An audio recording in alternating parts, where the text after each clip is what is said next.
我们先给彼此祝福一下，好不好？说新年恭喜，耶稣爱你，好不好？哎，新年恭喜！啊，感谢主，一个新的年度哈。我们先来祷告啊，再来一起分享神的话语。亲爱的天父，我们感谢你，在这个新的年度，我们感恩，因为你的恩典跟我们同在。虽然去年是一个艰难的一年，全世界在那么大的苦难当中，但是我们台湾能够在正常的生活，虽然只戴了一个口罩，有点不方便，但是真的是神给我们特别的恩典。主啊，让我们持续这个对抗疫情的一个长途赛跑，让我们最后还是能得胜。求你帮助我们，在能够正常参加聚会，我们借着戴口罩能够安全的参加聚会，一起分享神的爱。也求你保守全世界各地能够早日脱离这样的苦境，有很好的疫苗，以及所有的疫情能够完全消除。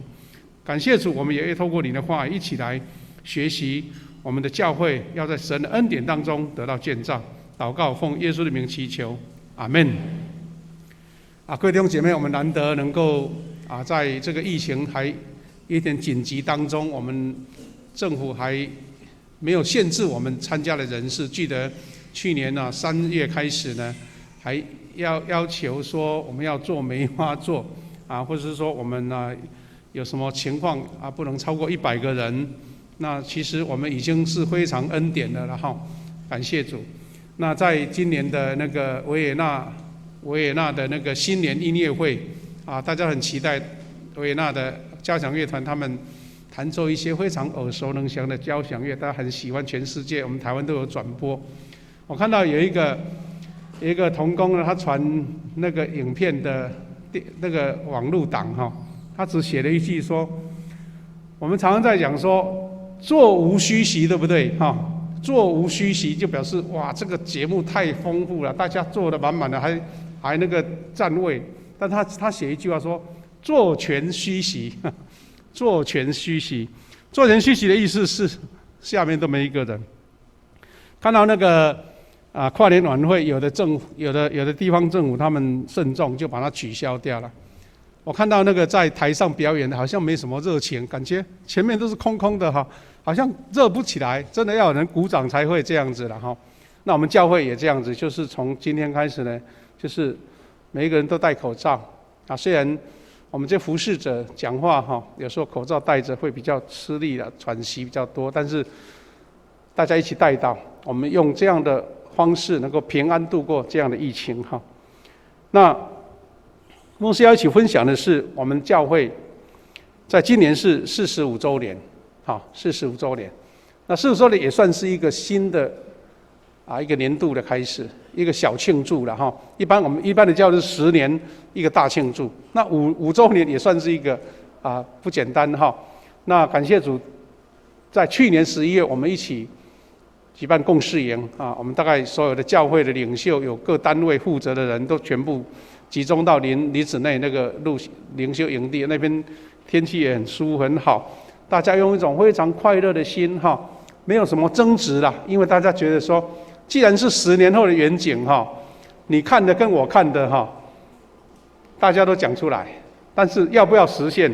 不是我们能决定，是神在决定。但是我们把这个愿景拿出来，就好像说，各位弟兄姐妹，你自己计划说，我10年后，我的工作、我的事业、我的学业要怎么样的成就，那是一个非常好的一种自我的一种勉励，对不对？但是你说10年后要达到什么成果，你就在那边呆望着，不可能成就嘛，一定是有一个规矩，有一个途径，有一个努力的方向。那牧师在今天这个新年的开头，把教会要营造的5个大方向，可能大家都已经耳熟能详，但是再一次分享，再一次凝聚，也再一次把这样的期待分享给各位。那不是一个标语式的分享，而是我们把这个共识放在祷告当中，我们怎么样把它落实到我们自己所服侍的，你的小组、你的个人，还有我们的团队以及我们的整个长执会的过程当中，刚刚我们第一堂的时候举行了就任式，有长老、有执事、有服事团队，或是各单位的首长。那等一下牧师也做一点介绍，他们这些团队的组成，还有各单位的负责。那我们教会呢，不是一个叫做商业团体或是民间团体，是用盈利为目标的。我们是以建立上帝国为目标。这些成员呢，只有少数以外，其他都是不领薪水的。那怎么样让他达成这个能力？是因为有神的工作，有神的恩典，大家同心合一，愿意为神给我们的价值超越世间的价值。这样的价值，你呢愿意为他服侍，为他付出，为他牺牲，那这个力量才是最有价值的力量。那感谢主，我们凝聚了10年的共识，大概有6个大方向。那这6大方向，感谢我们的会期执事他这一次主办呢，真的是巨细靡遗，把它整理的滴水不漏了那这些资料成为一个教会的重要的历史档案。但这个档案不是放在电脑储存档或是这样的档案柜把它存起来，而是我们实际要拿出来说，这个到底怎么让它达成啊？大家的愿望不是一种空想是要把愿景化为你努力的方向。那期待牧师邀请大家一起来。10年牧师已经退休了，其中的一个共事营里面一个人写说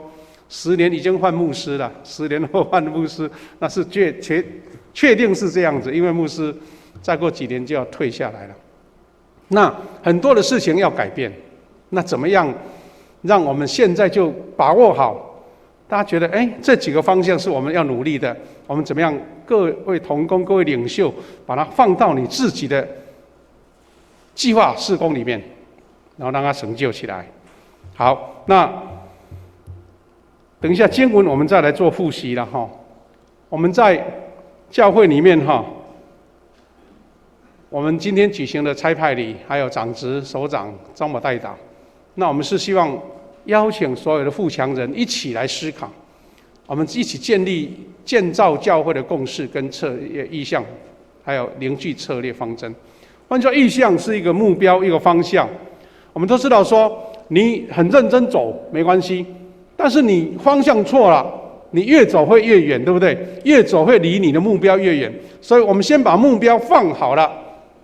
那大家谁先到？还是一起到？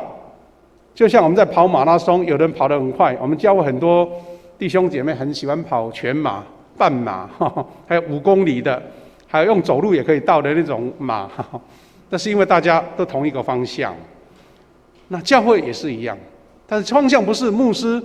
特别刚刚我讲说，10年后我已经不在这里了。那牧师你定方向，我走完一半你走了，你走人了，那谁来走啊？是因为我们用主给我们的方向。那是一代传承一代，继续努力的。好，那我们回到刚刚的经文，牧师做一个简单的说明那以弗所书3章14节到21节是保罗的一个祷告，或是一个对以弗所教会的一个邀请，说我们来一起建造教会，我们怎么样用我们的态度，我们的属灵的领受。我们如果对这个中东的地理有了解的话，我们知道以弗所教会在当时是小亚细亚，现在是在土耳其。土耳其它的国土很大但是东西拉得很长，那上下比较短一点。东方已经要跑到中亚去了，亚美尼亚那个地方了。那西边呢就已经靠近欧洲，我们都知道出名的伊斯坦堡那边就是欧洲了。他们一个国家跨越2洲很少，土耳其是其中的一个。那以弗所牧师曾经在应该20年前了吧，去参观过那个城市那个旧的街道，那些考古的遗址，一个罗马时代的街道还是漂亮的不得了。那些大理石，还有那些有一间印象很深刻，就是图书馆那种大理石的石墙还在。那是一个靠近地中海的一个海港，非常的热闹，在2000年前就已经是非常成熟的城市。保罗在这边传福音，建立了教会。他知道这样的教会是很有能力的、有实力的，所以他就加倍用心。所以有人把以弗所书看成是保罗在建造教会当中最重要的一本，因为它里面讲了很多有关属灵的力量，怎么样建造教会。那这段经文就是我们刚刚讲到以弗所书3章14节开始，保罗做一个祷告，他说：“因此我在父面前屈膝。”他谦卑的祷告。他前面讲完了之后，他说：“我祷告屈膝，天上地上的家都是从他得名的，这个天父。”他就祷告说：“求他按着他丰盛的荣耀，借着他的灵，叫你们的心里的力量刚强起来。”他讲的不是外在的力量，而是心灵属灵的能力，按照神的丰盛，借着他的灵，是圣灵，叫我们的心得到刚强。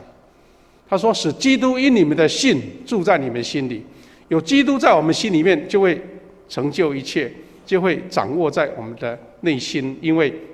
我们是建立在耶稣基督爱的根基里面。所以神借着圣灵，然后基督又因着信，使我们心里面有爱的根基。那这个爱，我们知道在哥林多前书已经讲过了，爱是超越一切。有这个爱，你就会克服一切的艰难，爱能够胜过一切苦难。那我们有根有基的时候，他说有这样的基础，就能够跟众圣徒一同明白基督的爱是何等的长阔高深。换句话说，建立教会不是外在的一些形式或是硬体，而是在这一群基督徒里面有根深蒂固那个爱心，在它里面有基督的恩典，还有圣灵的同在，说这样就能够明白基督的爱是何等长阔高深。换句话说，我们基督徒在属灵的里面有一个非常高的远界，就刚刚我们最后唱的这一首诗歌，如鹰展翅上腾。这个鹰一看得高，他要看到底下的世界非常的壮丽，非常的漂亮，看得很远。鹰的眼睛是非常锐利，比我们人的眼睛不知道多几倍的锐利可能比我们的望远镜还好用，是因为它看得远。所以老鹰它的飞行，它的整个世界就比在地上的小鸡那大太多了。基督徒是超越这个世界的价值观，超越到一个属灵的境界。他说基督的爱是何等的长阔高深，然后因为有这样的基础，就能知道这个爱是过于人所能测度的，不是人的有限能力或是一个情绪变动所能够左右的。这个爱是上帝一切所充满的，也充满了我们。我们先有这样的基础跟属灵的一个装备，我们才能够完成神的话，神的建造，教会的建造。所以最后这2节是保罗出名的祷告，他说：“上帝能照着运行在我们心里的大力，充充足足的成就一切。”他照着运行在我们心里的大力。换句话说，上帝能成就各种事，但是他要运行在你我的身上，你我的身上充足的成就一切，而且超过所求所想。换句话说，我们常常有很多人做见证，说我何德何能，怎么会领受到这么大的祝福？为什么我能够成就这样的事情？他谦卑说：“如果没有神的同在，我根本不可能。”那愿神在你身上也是这样子，超过所求所想的。然后他说：“愿他在教会中，并在基督耶稣里得着荣耀，直到世世代代，永永远远。阿们。”我们期待我们教会的建造，不是某一个人的功劳，或是某一个人的能力，然后他才会这样子。然后这个人离开了就没了，是神的荣耀一直存在。所以我们是期待这个全备的教会建造，是荣耀神的建造，是荣耀的教会，是神恩典在这个教会。所以呢，第2段经文是这样写说我们刚刚读的经文很出名的经文是神透过教会里面各种恩赐的人才的聚集，不同的属性，不同的恩膏，不同的能力，然后一起同心建造他所示的。我们一起来读一遍好不好？来，他所示的有使徒，有先知，有传福音的，有牧师和教师。我要成全圣徒，各尽其职，建立基督的身。感谢主。这段话里面使徒、先知、传福音、教师大家都比较了解，但是写牧师，大家就以为说，夏牧师啊，你只有你，其他没有，不是。他刚刚我们在读那个台语的这个现代文台语圣经，他就说牧者或是牧人。换句话说，我们教会有很多牧区，这些同工都是牧者。牧者是有神的牧养的恩典。那这5种，它是一种这个基督徒的一个职分，或者说在教会里面各种这5类的职分，把教会建造的非常的整体。那牧师今天也要借着5种教会建造的方向，跟大家一起努力。他说，这个是要建立基督的身体。最后一节很重要，我们再练一下来。只等到我们众人在真道上同归于一，认识上帝的儿子，得以长大成人，满有长成身量。他说，在真道同归于一，那就很明确了，对不对？就是说，我们富强教会到底神要我们建造什么样的教会？夏牧师说的不算，长老说的也不算，是大家同心合一，在真道上大家都认同。一旦在真道上认同，我们就可以长大成人，而且有基督长成的身量。长成的身量，换句话说，这个是一个健康的、会长成的，是在基督里面的生命活水一直浇灌的，是树栽在溪水边的，永远有各种的资源一直在滋润着我们的。所以我们再回到刚刚我们讲到这个议事，这个我们的共事营，以及我们今天有差派礼早第一堂的时候有长老、有执事、有各种首长。我们期待因为一个新的开始，我们一起为这5个方向一起来做建造的努力那全备的教会建造意向是牧师的领受，从牧会已经30几年了，有时候一直在摸索，有时候在寻求，好像神让你稍微知道，但是就是不知道怎么执行了。因为在教会里面，如果没有一群同工，你会发现说，你要做这个那个就漏掉了，你想重视这个那个好像没有力气去做。但是我们的富强教会在进入到45年，我们要往未来的10年方向走，是不是我们这5个方向如果能够全部到位？我们常常有人在做心理学或是个人的一种特质的领受的时候，不是有一个图吗？一个图，然后它哪一个点你是强项弱项会拉出一个很特别的一个图表。那我们期待我们教会这5项都完全能够很完整，形成一张非常漂亮的一个网在我们当中。第一个，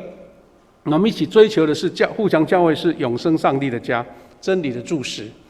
这个是教会成就的基础。我们是建立在基督的真理上面，所以我们教会呢这几年一直在邀请大家，我们一起来透过读经、祷告、灵修，每一个人有读经灵修的生活。我知道我们教会呢这几年推动1年读经全本圣经，2年或是3年把它完成。第二个，我们去年还举行抄圣经、抄诗篇，还抄箴言。有的弟兄姐妹在前半年就已经写好了，说牧师我写好了，那这个要交给谁这样子那抄圣经也是一种自我就是认真一笔一画把它完成。那我们还有举办背金句那我知道有的小组呢，他们自己私下还有不同的灵修的方式。有的小组呢，他们很认真推动祷告，每一个晚上在某一个时间，大家群组一起做祷告。最近我们台南呢有一个非常重要的一个属灵工作，也就是全台湾在推动了，叫做 RPG。RPG 呢其实就是一种复兴祷告小组的意思了。复兴祷告小组呢，它从美国一个祷告团队开始传递，然后呢，在台湾各地传达。我们有很多弟兄姐妹在之前曾参加灵粮堂的一个研习哈。那我们的台南地区的教会众教会准备在1月20号要邀请我们这个刘群茂牧师，他们已经在他们台北的一个士林灵粮堂已经推动了1000多个小组，叫做 RPG 是复兴祷告。他说个人祷告很好，但是如果2、3个人才能会互相约时间呢。他的人数是比小组还小的，就是2、3个。所以说小组听起来好像成立另外一个小组的样子。他小组应该是聚集啦，比如说我来召集我邀2、3个一起，我们在某一个时间大家一起祷告5分钟。哇，那样祷告兴起了一则运动。所以这些牧者在聚集的时候有讲到这样的，好像圣灵的水流或是复兴的水流。前2、3年、3、4年，那透过福气教会来推动幸福小组。那有人做得不错，有人做得意兴阑珊，因为好像那一些 base 的都硬如石头，好像没什么感动做1、2次就会累掉了。最近福气教会还推动一个叫做重新再建造就是说那个已经颓丧没有力气的人重新再造的一个营会。他说如果没有圣灵工作，真的会做得累做得好像付出没什么代价。所以现在兴起 RPG 就是一个小小的祷告小组。那我们教会呢，其实要经过谢牧师在开始研拟，有几个单位在试办看看，去体验这个 RPG 的一个祷告的一个韵味，然后希望能够推动到我们整个教会。那这个就是我们在追求一个教会的建立，是建立在永生上帝的家，真理的柱石。这段话我们很熟悉，提摩太前书3章15节说：“你也可以知道，在上帝的家中当怎样行。这家就是永生上帝的教会，真理的柱石和根基。”我期待我们的各单位、我们的各群组、我们的各小组，我们都看见这样的教会要把互相教会建立在主耶稣基督的真理、福音以及真理的柱石跟根基是不简单的。因为我们常常会受到攻击，我们常常会受到一些诱惑，我们常常会一些不合圣经的说法来影响你。特别是我们如果没有真理圣经的信息在我们当中，常常会被攻击。它不只是旁门左道，它是直接打击你，让你根本就提不起力气来。2个礼拜前呢，是圣诞节的主日，我们是上个礼拜举行圣诞庆祝。台中有一个我们中部很出名的教会叫忠孝路教会，这个王武聪牧师呢，他在圣诞节的讲道，他讲说上帝在圣诞节送给他一个一生难忘的礼物。听起来好像是什么大礼物，好棒的礼物，原来不是，是他在几天前，圣诞节前，2个夫妇，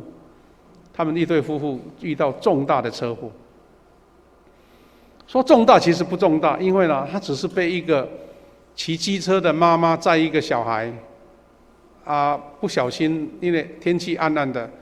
在往停车场的路程当中撞上了。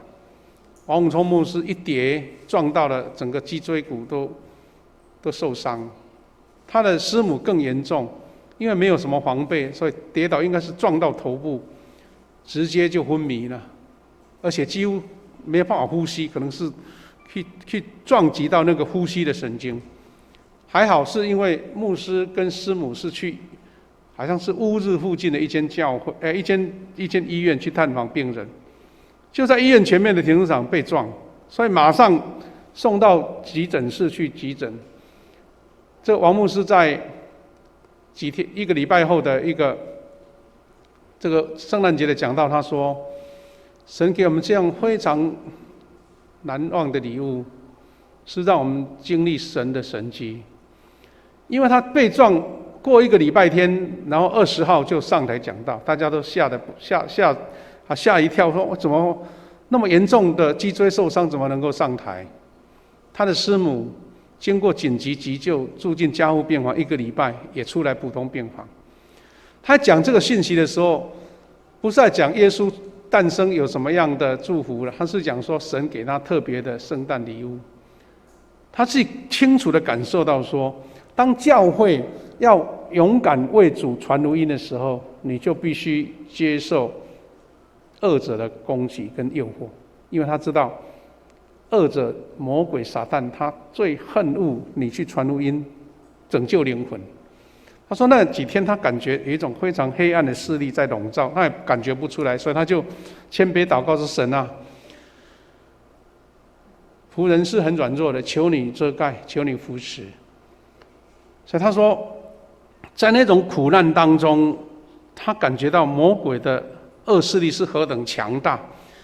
他说，魔鬼不只是阻止他为主来尽忠传福音，他也不是说让他一刀毙命，让他一了百了，不是。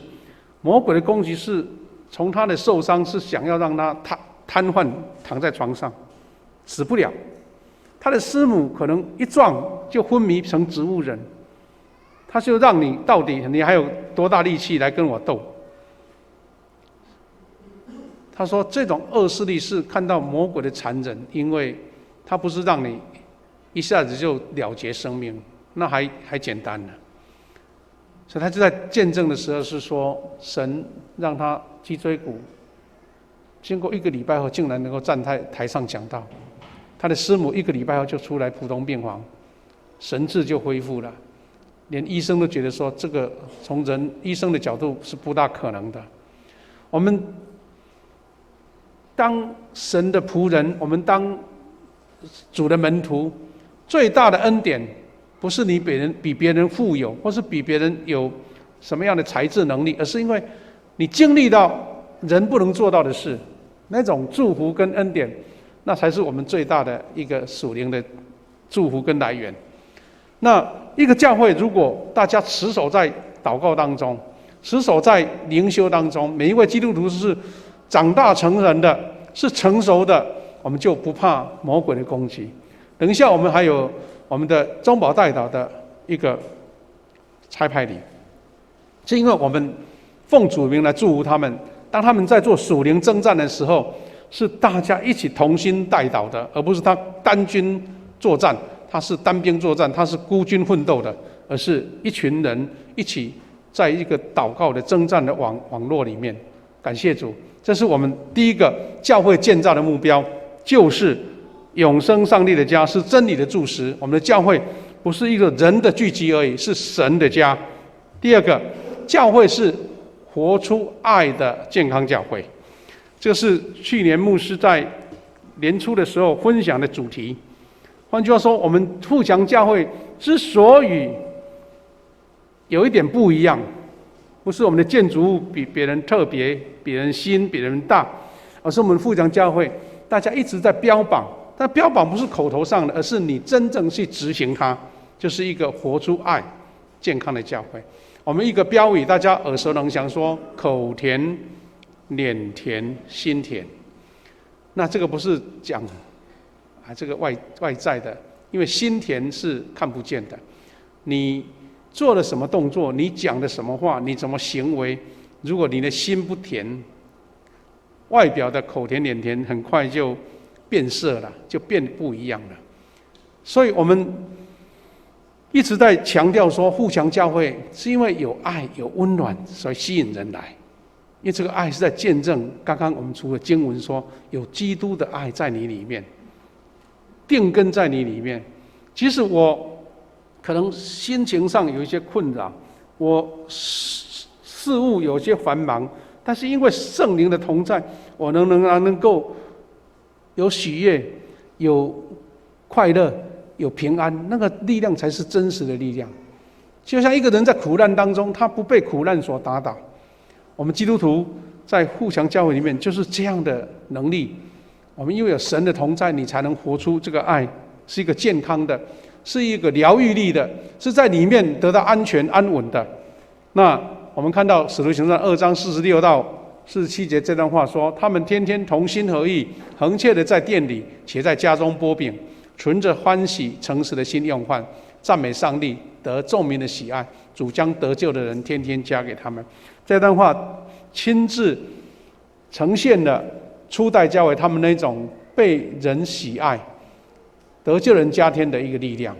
这个力量，它这边一般是你在同心合意，你在店里、在家里面同心聚集，而且用诚实的心彼此用饭。换句话说，大家不会抢着吃啦，是你我大家都有份的。然后主将得救人天天加给他们。我们第二个教会建造的目标是，教会是成为一个健康的教会，是活出爱的健康教会。第三个，我们是求神让我们继续成为一个积极传福音的教会，积极传福音的教会。我们教会在这10-20年转型过程当中，我们不是靠着说，有人搬家到这边来参加聚会，人数增长，而是因为我们有传福音的策略，我们有传福音的负担，我们有传福音的能力，而且把它看成一些专业，不是随随便便的，是有属灵征战的。所以呢，我们其实起初啊，我们的教会因为在东区这边早期，牧师在30年前在这边牧会的时候，这边还是很偏僻呀，附近还有很多甘蔗田呢。那刚开始的时候更是这样子，因为当初呢，台南市旧的台南市的尽头就是我们在崇学路那一棵大榕树，很多人到那边就知道说要出台南市了啦。所以我们当时是台南市外面，如果再老一点的话，东门城就是城外了嘛。我们这边是东门城的城外了啦。但是神在这一段社区发展的过程当中，陆陆续续聚集了一群爱神、爱教会的弟兄姐妹。但是下来这个阶段，我们是有策略的、有计划的传福音。所以我们刚从开始引导我们的亲友来教会，我的好朋友来教会，陆陆续续个别建造，那就留在教会里面。第二阶段，我们呢透过小组的吸引，很多人在小组里面得到帮助造就，他就留下来参加聚会，在小组里面传福音。那更感谢主，借由我们教会在这几年的一个，无论是敬拜也好，我们的场地也好，各方面的吸引，很多人新朋友加入到我们当中。我们借由新朋友关怀来带领他们来落户在互享教会里面。那我们把过去所累积的经验，有的小组、有的团契呢，他们就举办了福音茶会，我们举办了一个圣诞聚餐、感恩节聚餐，带领这一群好朋友去理解基督徒的生活，然后愿意留下来。那我们把这些经验累积，在3-4年前开始做幸福小组，是我们实际上能够集众人的力量，有策略的、有计划的、有步骤的，特别是圣灵的工作，让很多人透过幸福小组，一下子在8个礼拜、1个多月当中，大概2个月左右，去理解什么是教会，我在这个群体里面得到什么祝福。那我们就每一年在年底做收割的动作。所以我们期待这些各样方式的传福音的动作，是你我都有份的，而不是交给某几个人，是你我都是传福音的同工。哥罗西书1章28节说，我们传扬他是用诸般的智慧劝诫个人、教导个人，要把个人引在基督里完完全全的引到上帝面前。换句话说，神给我们智慧这样的方式来传扬、来教导、来劝诫，是不是要人听我的话，而是愿意接纳主耶稣基督成为救主，是把他们引到上帝的面前。期待我们教会是一个把福音、传福音当成我们的基本态度，一个专业，一个每一个基督徒都要参与的。那这样我们看见传福音神的果子继续加给你，那你就需要更多的同工、更多的门徒去参加。所以我们如果基督徒他不够属灵的装备不够，你就没有力量传福音。所以第4点，我们教会是信徒灵命丰盛的教会。每一个基督徒他愿意付上代价，我们刚刚有讲到，我们有读经的生活，我们有代祷团队，我们有各样的属灵的聚集，我们有培灵会，有圣灵工作。我们在今年再过来年底，我们就要开始推动第3期的这个门徒训练，还有加上之前2、3年所成立形成的门徒训练，现在要升级，等于是第2级啊，就是门徒大学。那门徒训练是在装备一个健全的基督徒、健全的门徒。那门徒大学是让这些基督徒成为领袖，有的当小组同工，有的当幸福小组的同工，有的能够当副长，有的能够当小组长。那包括长职也都包含在这个属灵的操练里面。那让每一个基督徒都这样有属灵丰盛的生命。我们在门徒训练的时候，还要求一个清单。你要读几本书，你要有读经的生活，你要有敬拜的生活，你要有服侍的生活。我们教会一个很简单的标语就是一人一服侍。一人一服侍就是说，这些服侍当中有哪一样是我优先要参与的？我的恩赐、我的时间还有我的兴趣，那你就加入在里面。期待没有一个我们所说的闲人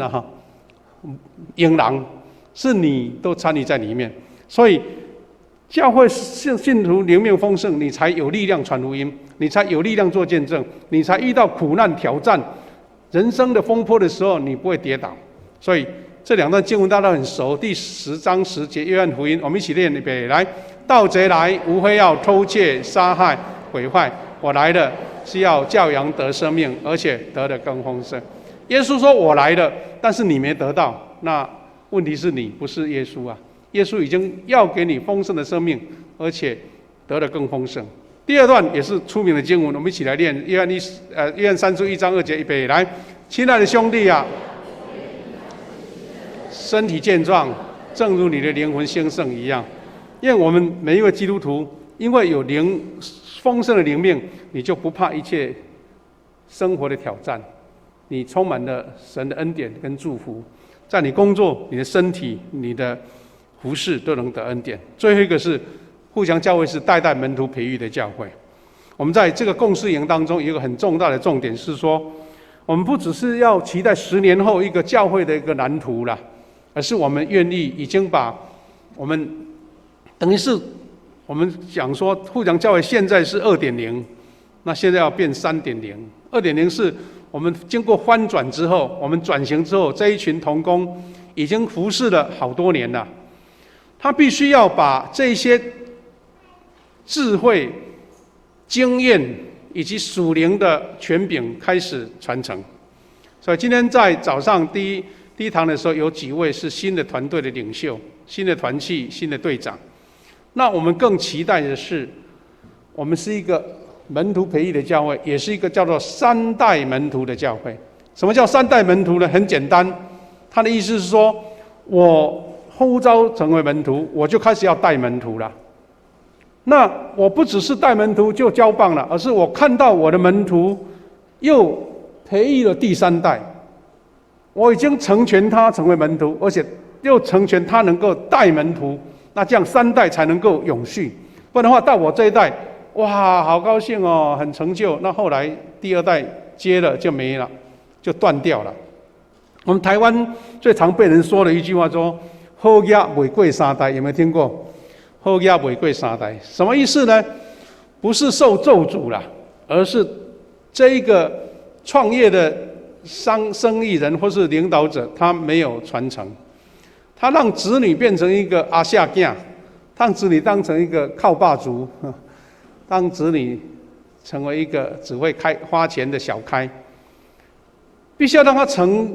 去感受到赚钱的不容易，他才能够继续把家里的事业兴盛，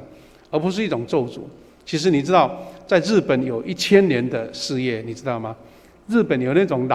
老店，比如说旅馆，竟然可以存在1000年，或是企业，因为他们遵守那一种传承。那我们期待10年后，我们都知道夏牧师跟谢牧师就早退休了，那我们有新的牧师来，我们教会新的一代的领导人年纪渐渐长大，必须要看到新的一代能传承。所以不只是你有意愿，而是你被操练，而不是说好时间到了换我来，但是你根本就没有操练到。所以3代的门徒培育，这是我们教会一个最重大的一个关键，让他能够持续兴旺，持续像溪水边的茂盛的树一样。所以这段话就是刚刚我们所读的说，他所示的有使徒，有先知，有传福音的，有牧师，有教师，要成全圣徒，各尽其职，建立基督的身体。这样的门徒的职分一起在富强教会。牧师今天只是简要的把这个大方向分享给大家。我期待你的祷告当中领受到这5个面向，跟你有份的，跟你的团队有份的，跟你的小组有份的，跟你个人有份的，一起来努力。我们期待透过不同的策略把它执行出来，那这5个面向都同时得到建造，所以这个叫全备的教会建造。这个建造不是牧师个人私下的意见，而是大家整体认为这是一个健康教会所要达成的，而是建立在圣经的根基上面。